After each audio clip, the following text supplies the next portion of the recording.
Ngicabanga ukwamukela uJesu. I've been wrestling with this for years now at this point. Mina ekhaya ngikhule kusontwa, kunanesonto ekhaya. Umalume wami umfundisi, kusindisiwe. Asibo labantu abasontayo bebuye behlabele namadlozi nani nani.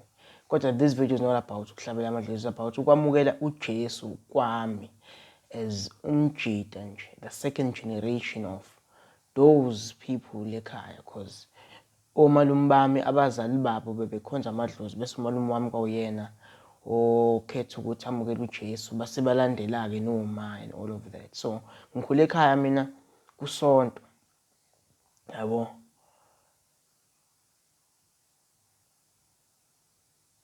Ngisaye ngamamukela uJesu ngimncane.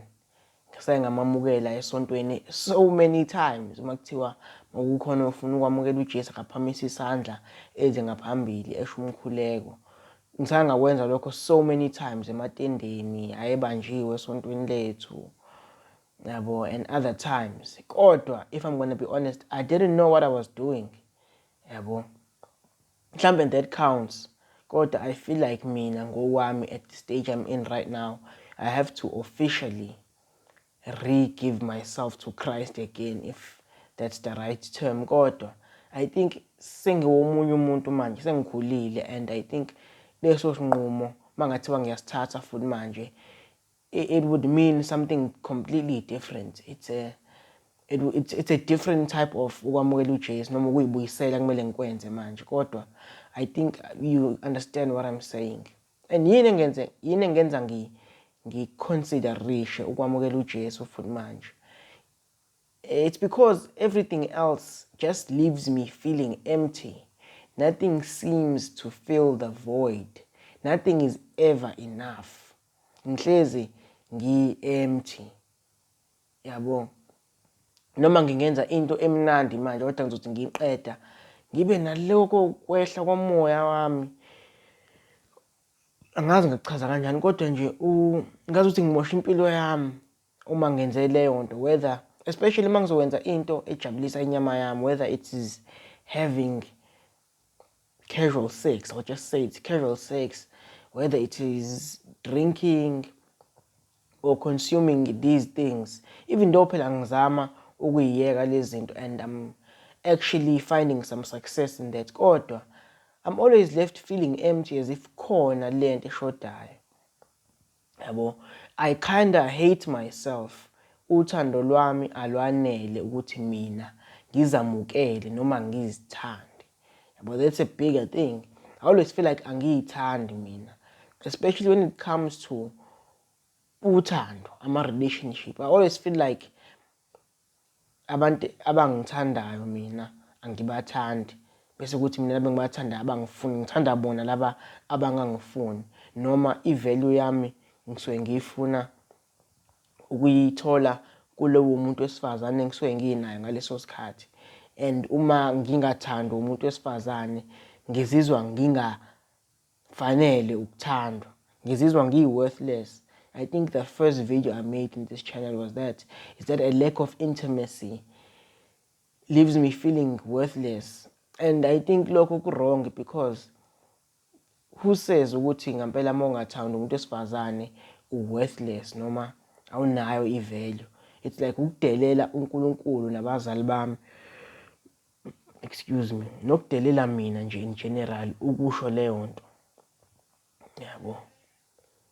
Ngifuna ukusindiswa ezonweni zami. That's another big reason why I want to give my life to Christ, is because izono zami ngazuthi zingibambile, ngazuthi ngisigqila sazo izono zami. And mawusukhulile usuyibuka impilo yakhe nje uyasho ukuthi hayibo kahle kahle I've been, as much as bekungazuthi ngiyayiwina lempi between mina nezono zami, kodwa I feel like I've been fighting this war for so long, for so many years, and kube ngazuthi ngiyaphuma ngibuyele. It's like I'm stuck kwi-cycle kanje, and me wanting to give my life to Christ is hoping that yena uzongikhipha kuleyo nto leyo. Ngazi noma yenza yini sense. Imizamo yami ihlezi ihluleka yonke, ukuthi ngiphume kulezi zona nokuthi impilo yami ngiyise phambili nje in general. Yabo, mhlambe I'm desperate. Yabo, but I've always considered this, whether my life is good or whether my life is bad at the time. Kodwa nje ngihlezi ngizolwa naleyo nto leyo ukuthi eish, ngathi impilo yami ngayinika uNkulunkulu. And the older I get, the more I respect impilo yokukholwa nensindiso, because umuntu okholwayo akatholakali noma ilaphi. Umuntu osindisiwe akadli noma yini, akaphuzi noma yini, excuse me, akakhulumi noma kanjani, unendlela amele ukuyiphatha ngayo. Uma esebantwini unendlela ekumele ukuyiphatha ngayo, excuse me, ngisuthi kakhulu ade ngidla isitambu. Unendlela akumele ukuyiphatha ngayo emsebenzini, esemphakathini, esesikoleni. Iyona into umalume wami, umfundisi wami ahlezi eyiqikelela le ukuthi kunendlela ekumele uyiphathe ngayo uma umntwana kaNkulunkulu. So I feel like nami indlela yami yokuyiphatha, nendlela yokukhuluma, indlela yokuxolela, indlela yokuthatha iy'nqumo has always been faulty, because anginayo leyo sense of reference. I-reference yami imina, yabo, and mina I will always fall short because ngimncane, first and foremost, immature, and I'm not divine like the word of God. You know what I'm saying?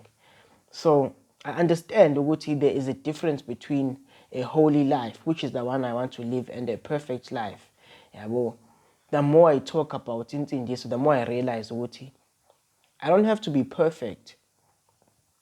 Akusho ukuthi ngosusindisiwe manje izona usazenzi noma ngeke usafuna ukuzenza, because I'm still human. I have to be aware and accepting of the fact that inyama yami izohlezi ifuna ukwenza izona, izohlezi ifuna ukwenza lezi zinto lezi engingafuni ukuzenza, noma engifuna ukuzenza bese ngiyayisola mase ngizenzile.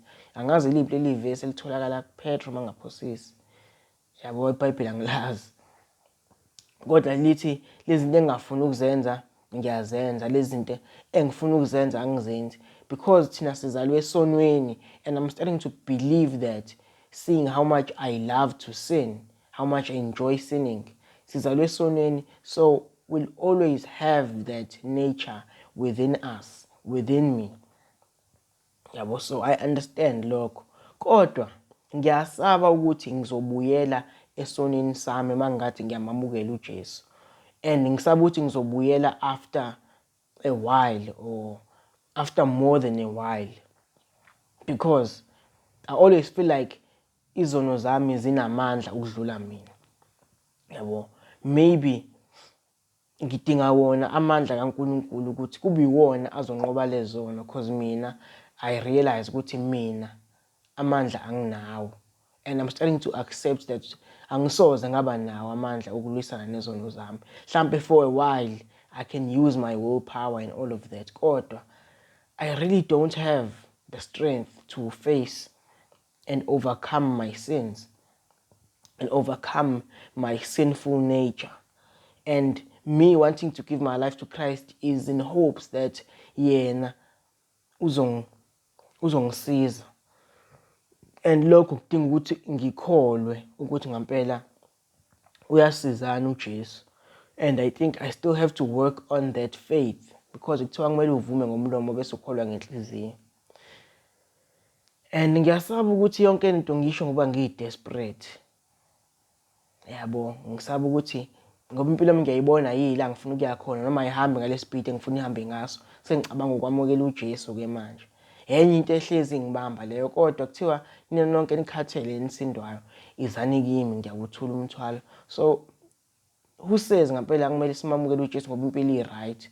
Yabo, I think yena uyasiyeka, uNkulunkulu uyakuyeka wenze ngendlela yakho. Uma usafuna ukwenza ngendlela yakhe, ekuyeke uze uhluleke, kuze uyivumele wena, because angeke eze kwenza ukuthi umthande ngenkani, noma umkholelwe ngenkani, noma umlethe empilweni yakho ngenkani. That's just from my understanding kwayo yonke lento le. So one of the scariest things for me is ukuthi ngishone ngingakamamukeli uJesu, because not that I believe in hell, but It's not that I don't believe in hell. Yabo. It would be really unfortunate if I actually died before giving my life to Christ, because I feel like that's just an unlived life. Yabo. Ukufa nale ntshisekelo ingaphakathi kumina would be, angazi, I think I would deserve to die. I would deserve to actually go to hell and burn forever, because I had the opportunity, especially mina engikhule kukholwa ekhaya, especially mina osebonile ukuthi mhlambe I would benefit from ukuthanda uNkulunkulu kanje noma ukumamukela empilweni yami. Kodwa nje angazi mfethu, I really don't know, but I'm really considering it. I've considered it for a while, and I've even spoken to umalume wami. Yabo, kodwa kunzima ukuthi I'm always skeptical about yonke lento lena. Yabo, nokuthi ukubona abanye abantu abakholwayo bephila ama-double lives, it's really discouraging. Yabo, mina mangathiwa ngiyayenza into ngingafuna ukuthi ngiyenzisise. And njengoba kade siphume ephasikeni nje, kunabafethu kade befikile kade bezivakashele from eShane. Bengiqala ukubona abantu unapologetically iy'ngane zaNkulunkulu ngaleya ndlela, especially amajita, because ukukholwa kuhlezi kuyinto ngathi ayisile, ngazuthi uyisidididi, ngazuthi uyimpatha uma ukholwa. Yabo, so I think part of me is still scared ukuthi ngizojudgwa abanye abantu, because nami ngiyabajaja abanye abantu ngokukholwa kwabo, even though I don't necessarily do it verbally, kodwa ngaphakathi nginokubajaja ngisho ukuthi yabo ngifuna nokusho ukuthi ngithini ngabo. Kodwa mhlawumbe ngisaba lokho, mhlawumbe I still care too much about ukuthi bazothina abanye abantu, people who don't even matter in my life. Kodwa nje ngicela ningikhulekise. Yabo. Thank you for watching.